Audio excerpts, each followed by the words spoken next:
Hi, everybody. Welcome to Love of Foodie LinkedIn Live. My special guest today is Nicole Middendorf. I'm very excited to introduce her to our show. So, Nicole, welcome. Thanks. Thanks for having me. Yes, this is my pleasure. We are friends. I've known you for, it seems like a long time. And I know you're very well known in the Twin Cities. You speak a lot, you're on TV a lot. So, tell everybody who doesn't know anything about you a little bit about Nicole and your company. So, I am a wealth advisor. I help people get to retirement, sell their businesses, get their kids to college, take all those trips and all the fun things that they want to do in life. And I never planned on being a wealth advisor. I wanted to be like Madeline Albright or Ruth Bader Ginsburg. I went to school for international business and marketing, and my plan was to go on to law school. But always in life, we have these set plans, and sometimes things don't work out how we planned them. And so, roundabout way, I ended up as a wealth advisor. And in January, it'll be 20 years that I Wow, resigned and left Morgan Stanley. So when you say I've known you for a long time, yes, it's been it's been a that's long time. amazing. So, did 20 years ago, one of the reasons you're an entrepreneur, you're a successful woman. So, right away, you fit like, I want you on my show. Um, did you start your company 20 years ago? Yeah, January 6th of 2003, I walked in and I had my notebook. I still have it to this day because I joined NABO, the National Association of Women Business Owners, and they had Mhm. a mastermind group. And I went and I'm like, I think I need to start my own business. Like back then, Maria Bartiromo and Susie Orman were the only two women in financial services on television. And I just felt like I'm like, okay, I'm not going to law school. Like I need to make an impact in this financial services industry. And my mom owned a business growing up, and I knew like, I was never in daycare myself. My mom owned hairstyle salons, and so she had me on a pack and play while she worked, and I got to know her clients. And I'm like, I want that same thing. Like I want to be able to have that blend of being a great mom and being a great business owner.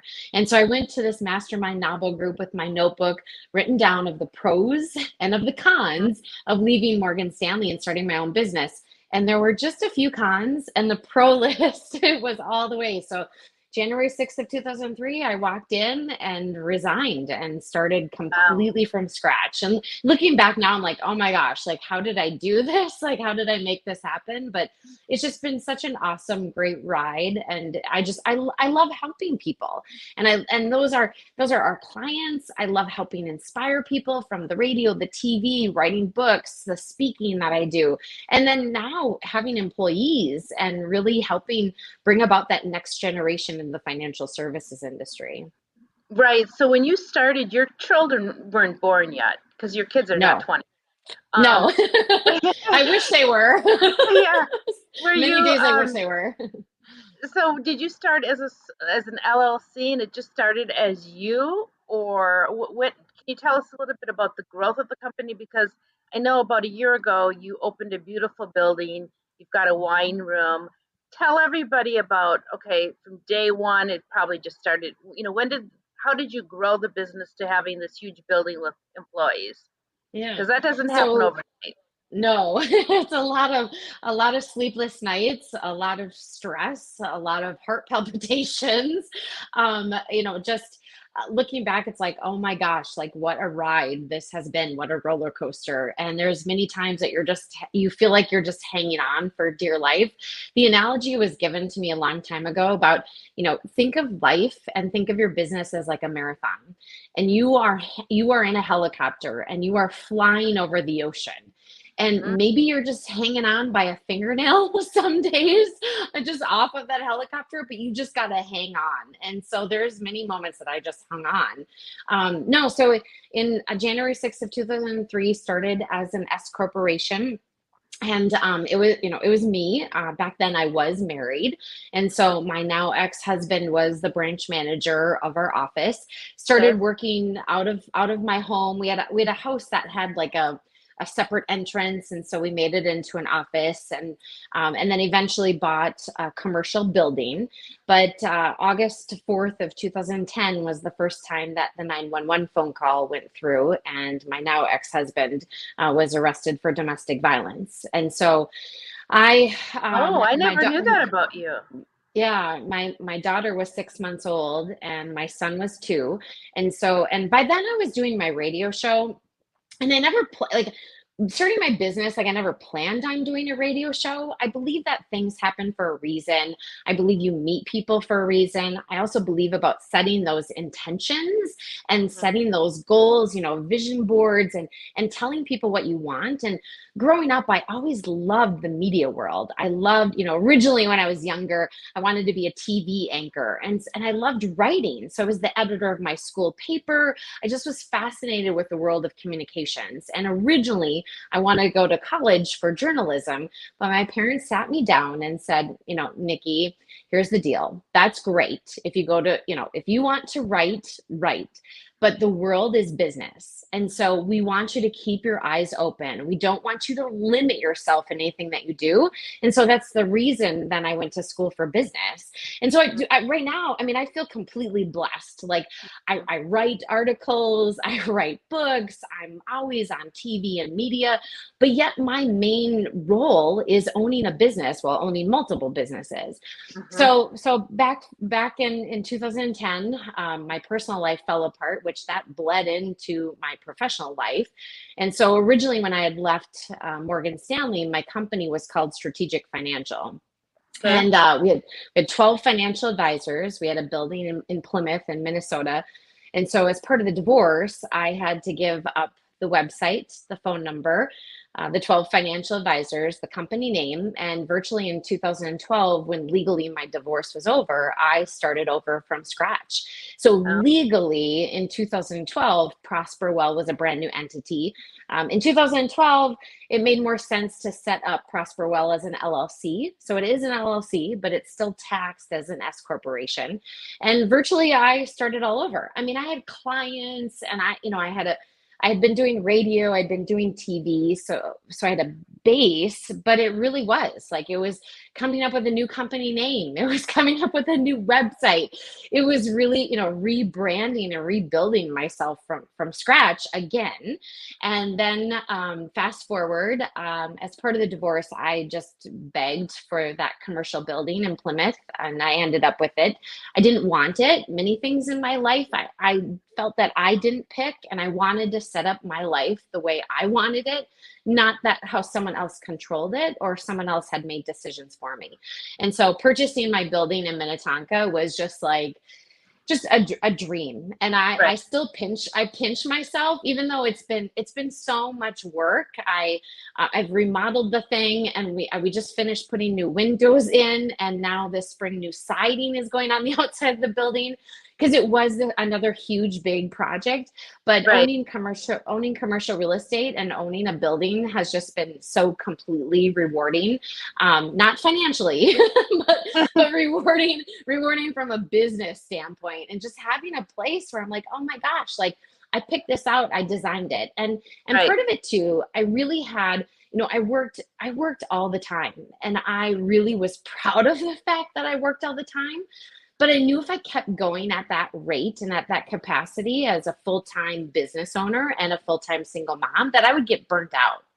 And Right. so with buying the building, part of it was to change. I needed to change my lifestyle. Like I needed to be able to have a place that I could work out. And so moving to this building, I built a workout room downstairs. I got it set up that I have a woman that comes to my house 3 days a week at 5:30 in the morning, so they can get up and be at the office and work out before my employees get there.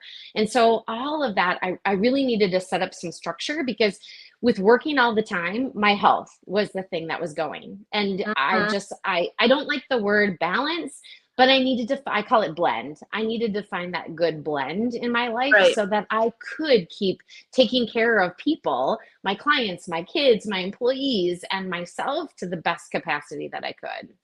Right. Well, we're friends on Facebook, and you travel a lot and you go to really great restaurants and you look like you're having fun. So I think you're blending pretty good. Yes, At I least really, it appears to be that way. So Nicole, how many employees do you have right now in your company? there's 8 of us and we Okay. need another. So Okay. we are growing. And so I would love, I feel this obligation or this drive to bring more women into the financial services industry. And so I really feel this mission to get the word out. And I would love to bring on another woman and add another woman to our team. And so what services does your company specifically offer for those that are in the Twin Cities? And I assume you can advise people all over the country or all over the world, really. Yeah. We have clients almost in every state.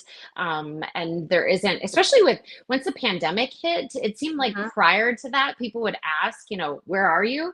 And Mm. now, the pandemic, a lot of our meetings still are on Zoom, even though I have clients coming in constantly tomorrow because we're super busy with April 15th. But Mm. yeah, I'm licensed in most every state. And so we can help anyone. Okay. So if somebody wanted to contact you or your company, they would just go to your website and see the services that you offer? Yep. Yeah, they can go to prosperwell.com. There's tons of videos. We help people with anything related to money, except Okay. for we do not do tax returns, which I'm super happy that we don't. Mhm. And we do not write legal documents. And so if someone needs a trust, we can refer them to an attorney to write the legal document to set up the trust, but we can help manage those trust assets. And so 401ks, stocks, bonds, mutual funds, all those different types of investments. That's what we help people do. Got it. Okay. So I know that I want to talk about your books in a little bit too, but I went to a luncheon that you had and it was a foundation that you started. Can you tell everybody about the foundation and what the purpose is and a little bit about that? Yeah. So in August of 2010, when the police came to my home, they handed me a card, and it was for Sojourner, which is a domestic violence women's shelter. And I was familiar with them because I volunteered there. I would teach their divorce dollars and cents class, and I knew exactly who they were. And they gave me this card. I called them, and I got some help, but I made so many mistakes, mistakes that still affect me and my kids to this day. And so I felt like when I got out of the mess of everything, I really wanted to make change. I didn't want it that, someone comes to your house and hands you a card and you're in this world all alone and that you don't have a great support system. And so my foundation is just the Nicole Middendorf Foundation. The whole focus is to help women, men, families, children throughout, but with financial literacy, but specifically for domestic violence. And so we adopt families that we give them a holiday that maybe they wouldn't have. And that can extend to, someone that a family member, it's been, a mom passed away recently of cancer, or someone was injured in a car accident, or Okay. it's that survivor of domestic violence. But we have one woman this year. Last year we had two. Okay. We have one woman that we help throughout the whole year, and so I give her financial advice. We have a coach that's helping her. We involve an attorney that's helping her. So the concept is we have this team of people and we are here for you this whole year. It's not just here's a business card and Mhm. call and good luck. It's what, I'm facilitating. And so, what do you need? And the two women from last year, one really needed tax help. She was so scared of finances that she hadn't filed taxes in years. And one woman wanted to start a business. And so it's helping really empower these women. And we would take men. We've just only Mhm. received women as nominations. And we take nominations at the end of the year and then we pick people. We have a committee that picks these women that we help throughout the whole year. And once we get through closer to the end of the year, I go to the Mall of America with them. We have a stylist, Sarah Rogers, donates her time, and we help style this woman with a new outfit. I just take my checkbook and we spend $1,000 on her. And then we take her to a salon. She gets her hair done, her makeup done. And so the whole concept is to help someone emotionally, financially, just physically throughout the whole year to just get back on their feet and be able I to make love a good that. impact. Yeah. I love that you give that back, and specifically you're helping women in that space where I mean, I've never been divorced, I've never been married, but and I've never been through abuse, but that's got to be a really tough um, period and tough stage to be in, especially if you have no resources and no help. Right, So, right. how do people not say people are listening and watching and they know of somebody that they'd like to nominate? Is that information on your website also? Yeah, if you so you can get anywhere from prosperwell.com and you can get connected. Otherwise, you can go directly to NicoleMiddendorf.com. Okay. And so that's where you can nominate someone or volunteer if you're saying, hey, I have these skills that I would love to help support some women next year. With now the pandemic becoming an endemic, we're just still waiting, but we're hoping to have our foundation event happen again. We're going Okay. to host it with plan is to host it at our office this fall. So, With a luncheon, I think I attended the luncheon that I think was at the mhm. Hilton or the Radisson a couple years ago. Yep, yeah, we used to have it at the Radisson or at the Marriott, and so we'll do it a little bit, a little bit different. We're thinking, have it outside in the early fall, and we'll have a woman, one of the women that we helped last year, tell her story about how she thought she couldn't get out. She was just overwhelmed from a Mm. financial standpoint, from an emotional standpoint. Her divorce is not yet final, but they're very close, and it's unbelievable her story. So, Wow, that's really inspiring. I love it. So tell us a little bit, and I know you've got some exciting things, but let's talk about your books. I want to hear about both of them, and most recently, the one Who Pays. yes. 'Cause So, I love that idea being single and you're single. uh-huh. So tell us about the books and where can they get them and what the sort of the premise of each book is. Yeah, so there's Who Pays, and then there's also these conversation cards that we came up with. And same thing, you can go to NicoleMiddendorf.com and order one. This book is my favorite because it's funny and it's real and it's raw. And my first book was questions and answers, and it came about because when I did my radio show, people were like, "Oh, do you have a book? Do you have a book? Do you have a book?" And growing up, I always wanted to write a book.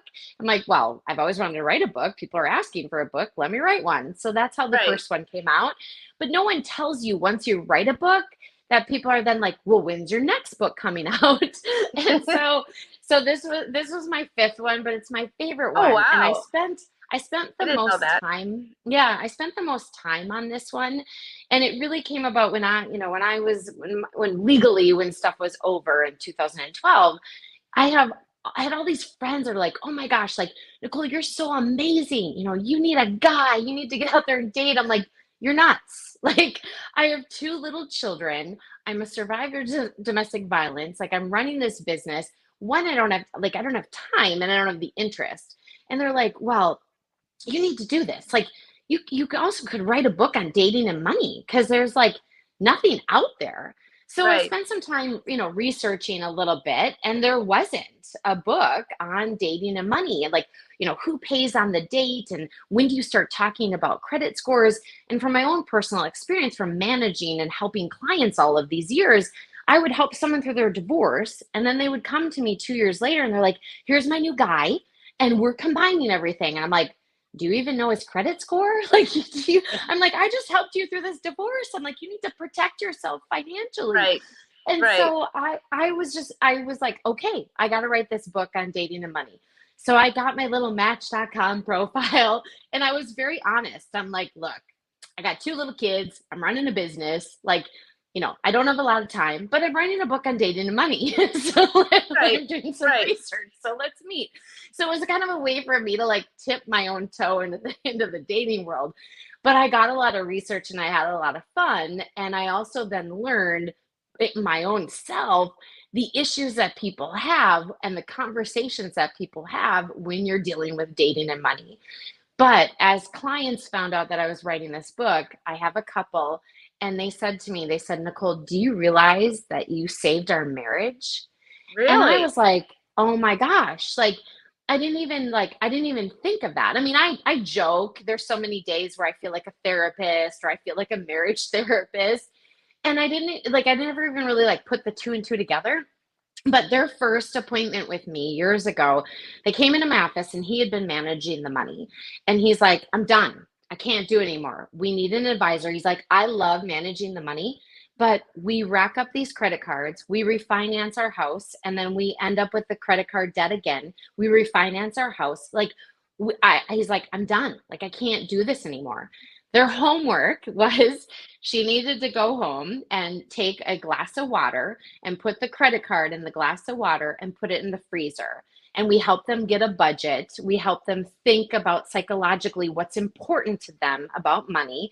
And now she's retired. She retired last year. And it's just like, it's just so cool and so awesome. But they inspired me to add a section in the book that and really change it a little bit. It's not just about dating. It's like, Right. what's your own relationship with money and what's your relationship with your significant other? And that's where then these conversation cards came from of, oh my gosh, like if I really saved this couple's marriage, which I know I did, and I know there's so many others that have saved their marriage, like I've got to give people the tools and the resources so that they can have these conversations about money.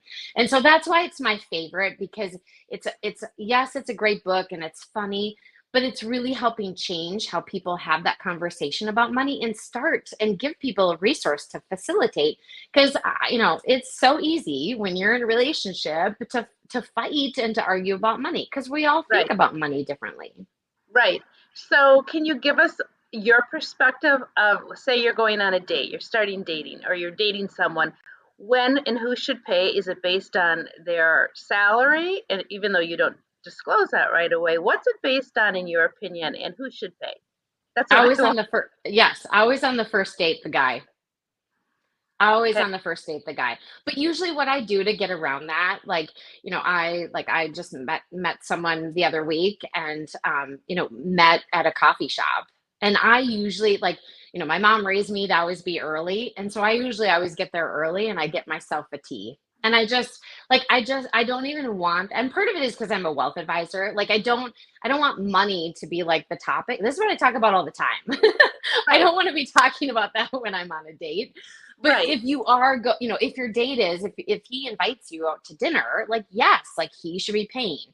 And some people have the philosophy, oh well, it's whoever is inviting. But still traditionally, I get it. Like, I there's that whole income thing and who makes more, and it doesn't matter. But traditionally, in my opinion, the guy should always pay on the first date. Now, having said that, that's where then the second date, she needs to pick up the tab.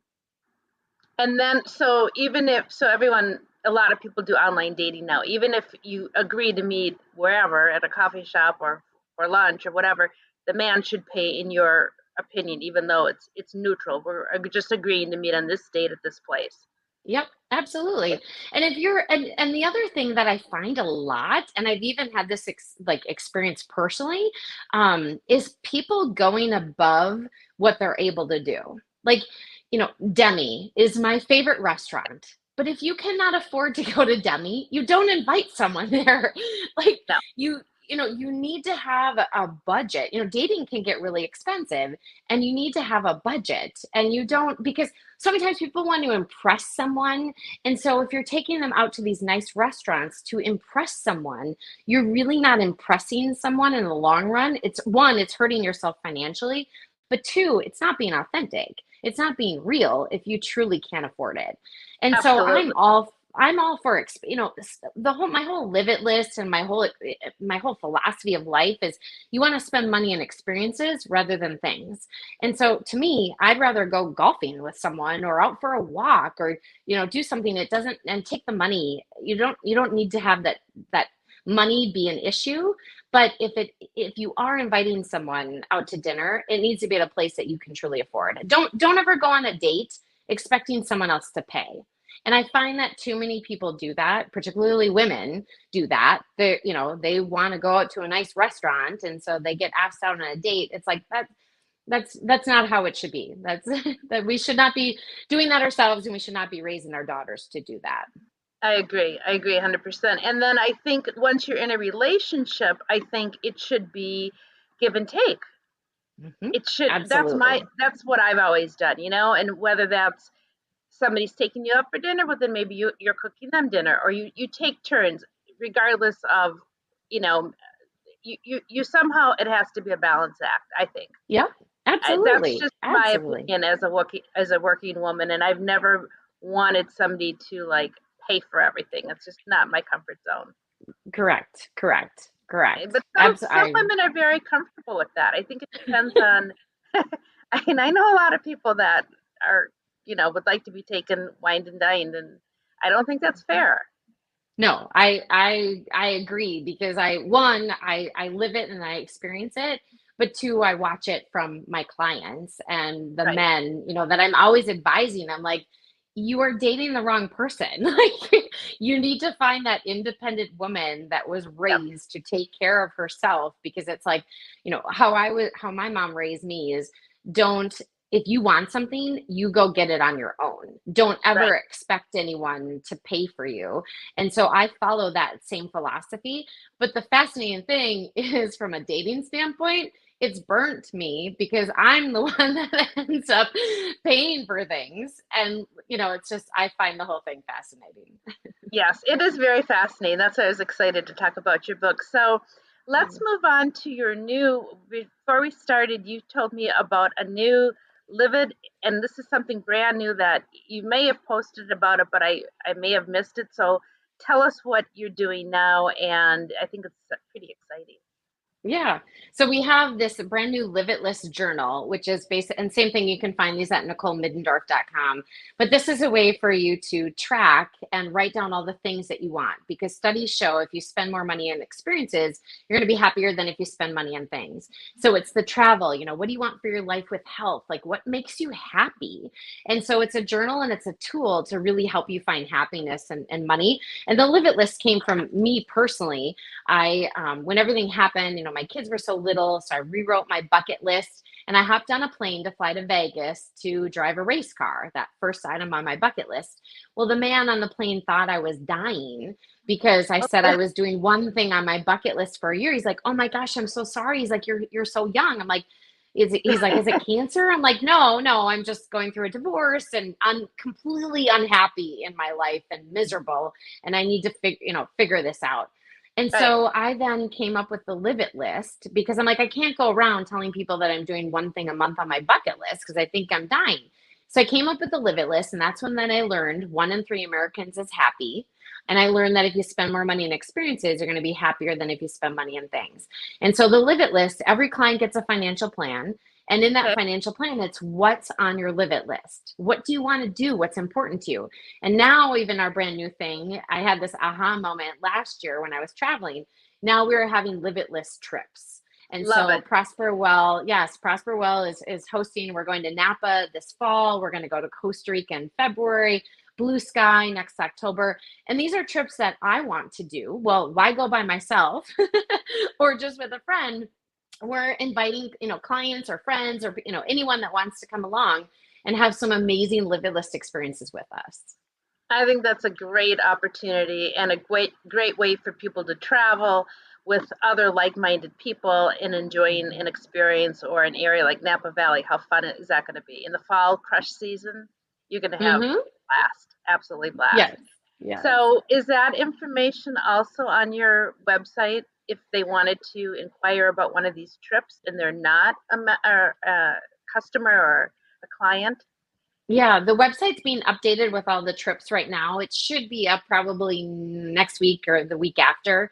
But Right. otherwise they can just email me and Okay. I can send the info. We send it out in our newsletter and so people can sign up for the newsletter on the website and then they'll get that info. Otherwise they can just email me.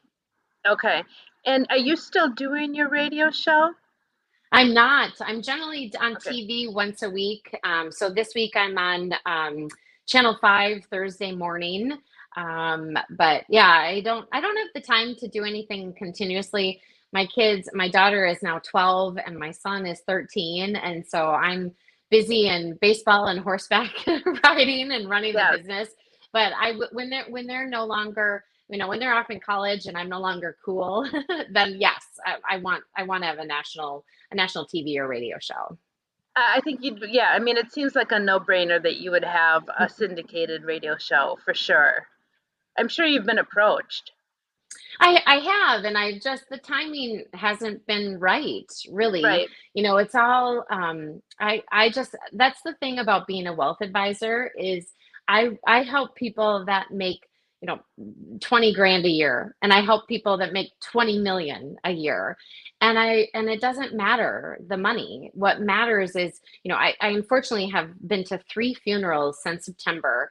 Mm. Two of them, the people were in their 50s, and one, she had just turned 60, and all of them were very, very close with me. And it just reminds you of, how precious life is and what really, really matters and what's really important. And I just have always believed like everything has its timing. And so when the time's right and if it's meant to be, it's meant to be.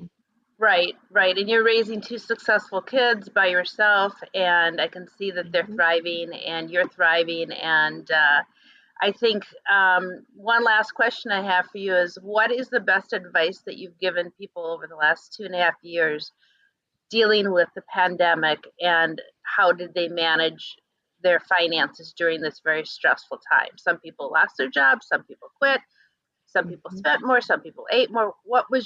How did you get through people through this? Because it was rough. Yeah, it's using laughter, really. I mean, Okay. we sent out a couple of videos to our clients and a couple of emails to our clients. One, my daughter was in an inflatable T-Rex costume, and she was delivering wine baskets and snack baskets to a nurse at Methodist Hospital. And it's all about living in the present and trying to be as present as possible and using laughter to get through tough times. It doesn't mean to ignore things that are difficult, but it's okay. This is how it is. Let me take an assessment of where I'm at. And okay, it's like I use a lot of analogies to like weight. And it's like, okay, like this morning, I didn't really want to step on the scale. I'm like, I did last week. I'm like, let me wait a month before I step on that scale again. But you've got to get a baseline of like, okay, here's where I'm at. And I had a woman in my office today, and she started crying, and she's like, she had some traumatic things that happened to her in life, and she goes, she's been a client of mine for a long time, and I haven't seen her in years, and she's like, I really have to apologize, and she's like, I just couldn't deal with the money. And so now she's having some regrets that there were, she's like, gosh, like I really wish I would have responded to you. I wish I would have done the Roth IRA all of these years. But life happens. And so it's, use some laughter to help bring some brevity to the situation so that you then can take an assessment of where you're at and just make some small decisions because money can be overwhelming, but that's my whole goal, and that's what I'm told is my talent, is taking something that can be overwhelming, complex, intimidating, and making it fun and interesting. Because money is simply just a vehicle. It's just a tool to help you, get that house that you want, or retire when you want, or take your kids to that trip that you want, or help start that business that you've always wanted to do. Right. And the really good thing I feel like about the pandemic these last 2 years is it's really been like a motivator for some people. We've had so many people that are like, Nicole, can I retire? And can I do this business that I've always dreamt of doing? Like, that's Mhm. what I love. Like, I don't ever want to live life with regrets. And I don't want any of our clients to ever live life with regrets. Right, right. Well, you must be such a good motivator for your children because you speak the talk and you live it. Hmm. And I think you're a great role model for not only all the women out there, the entrepreneurs, the business women, but also for your children. So I'm honored Yeah. that you took the time to be on my show. I know you've got activities to do tonight. So I think I want to thank you, and we will be wrapping up the show in another minute. I just want to call out next week's uh, show is going to be the owner from Chunk Nibbles. We're going to be eating some food next week. So his name is Yay. Brad. Yeah, he's fun. But I like to, as the owner of the show, or I guess the producer, I like to have a varying number of different people on. So entrepreneurs, successful people like you, foodies, inspiring people, and that's what Love of Foodie is all about. If I can inspire, touch somebody's heart, make somebody smile every week, give them the motivation to continue on for the week. It's a Monday. That's my goal. That I'm doing my Mhm. job. So thank you, That's Nicole. awesome. Yes, And you're welcome. yes, it was my honor, and I want to get some information on that Napa trip. I will send it to you. Yes, It would yes, be super fun to have you join us. yes. So thank you everybody for following us on Love a Footy LinkedIn Live every Monday at 4 o'clock Central Time. Thank you.